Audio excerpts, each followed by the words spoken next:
Good morning. It's early morning here in Rusinga Island, which is a really magical place right by Lake Victoria, or in Lake Victoria, in Kenya. And I'm standing in a permaculture garden that was designed by my friend Caleb, who has an amazing food forest that I'm going to showcase as well in one of my future videos. And I just want to walk from where I'm standing right now, which is a slightly elevated place closer to the inland, towards the lake. And you'll just follow me along and I highlight some of the design features and some of the features of this garden that I think is worth studying, worth replicating, and just worth admiring. So let's go. And the first thing to notice is that we are walking down slope. So if I just turn around here, you'll see that at the very top they've placed, quite strategically, a water tank so they can pump up water from the lake and put it in this tank and then use gravity to just irrigate the garden as necessary in dry season. So that's a first smart thing that I would pretty much do exactly the same if I was designing and working on this garden. So now we'll just turn around again and we'll walk down slope. It's a pretty gentle slope, but you'll notice that very soon we come across a big swale, and Caleb, the designer, told me that this place used to be very difficult to garden in because the water comes with a pretty torrential force down towards the lake in any kind of heavy rain event. So what they did is they dug out this swale right here, and then the downslope side is the berm where you can plant things like sweet potato. This stops the heavy rain, which obviously is advantageous for the bed right below it, or for the beds that come right below it, because heavy rain can wash away soils and it can just mess with growing.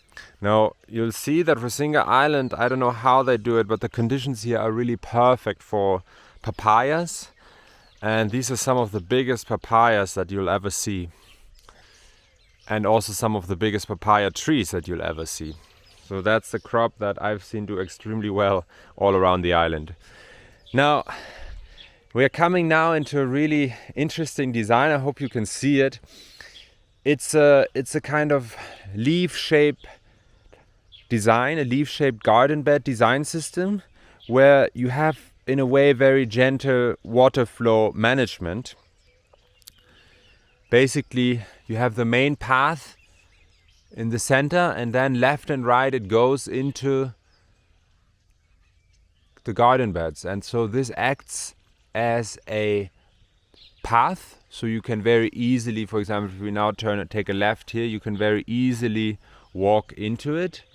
But you can also grow, obviously, on the beds. And the other thing is, it acts as another way to gently manage the water. So the water that comes from up here, maybe when it overflows from the swale, it can be gently directed into this bed and it will be stopped. It can sink in and it can be stored in the soil.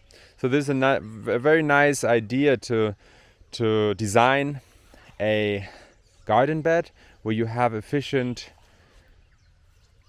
use of your own resources, and you don't step on the garden beds, and you can also harvest the water very efficiently. So this leaf-shaped design, I think, is very interesting, and it's something especially for like a narrow site.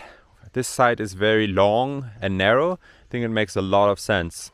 I really like it, and it just feels very natural because it mimics nature's design.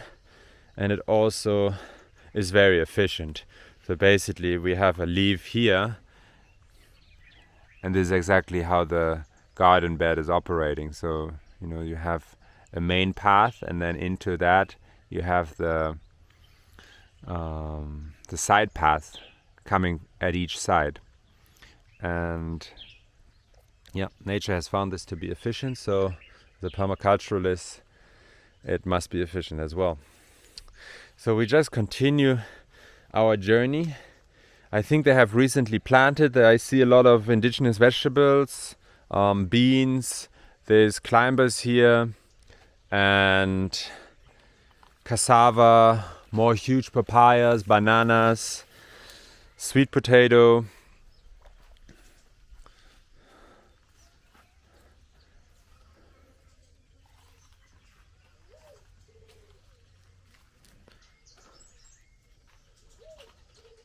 There's a beehive.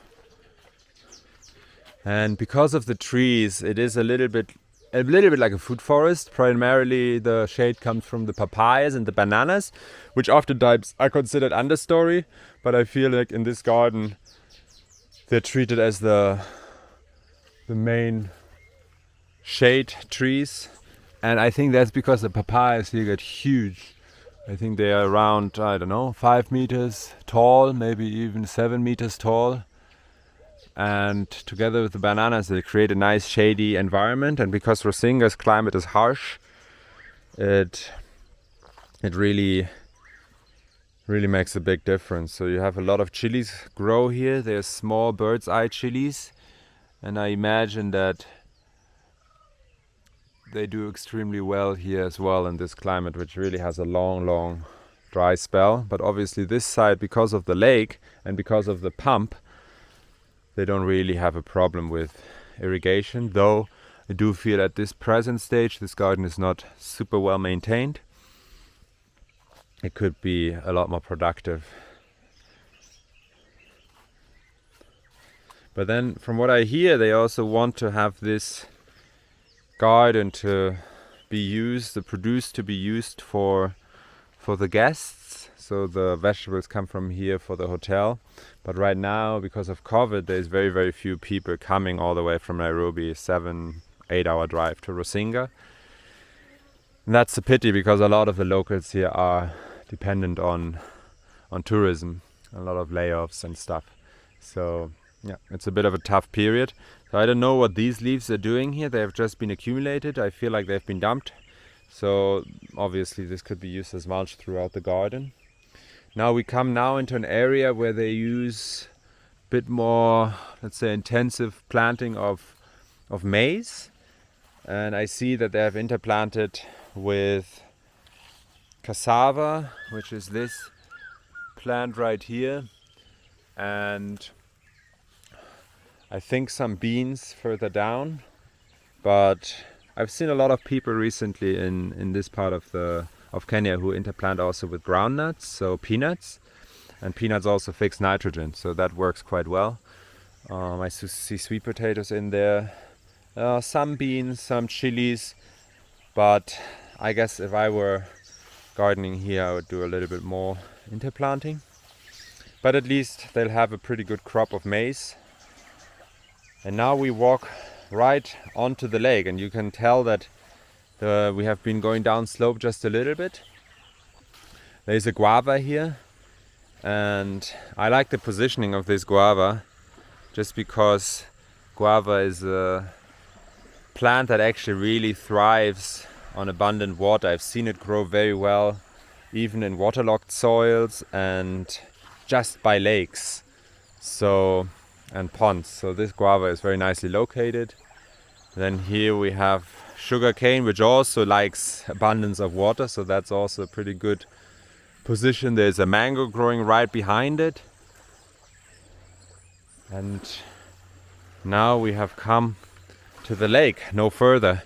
And the sad thing or interesting thing is that the lakes in Kenya have been rising, the water levels have been rising. And on my way around the island yesterday I spent some time at old friends' places. And just 2 years ago when I was here last, there was a lot more land. So basically, if you now look here, at least 20-30 meters, this was still land that they could use for even growing and some activities. And now the lake has risen, the water levels have risen and has taken back some of this land, has swallowed it. So a lot of people have actually lost of their prime land. And yeah, it's a story that I've been seeing across the Kenyan lakes. And I'll just turn around here, show you guys the view into the garden. It's a beautiful site. I think it could be more productive, but some of the design elements and some of the design philosophy behind it is really powerful and extremely well done. Well done, Caleb, and I'm excited to show you guys Caleb's food forest, which is really one of the finest I've seen ever.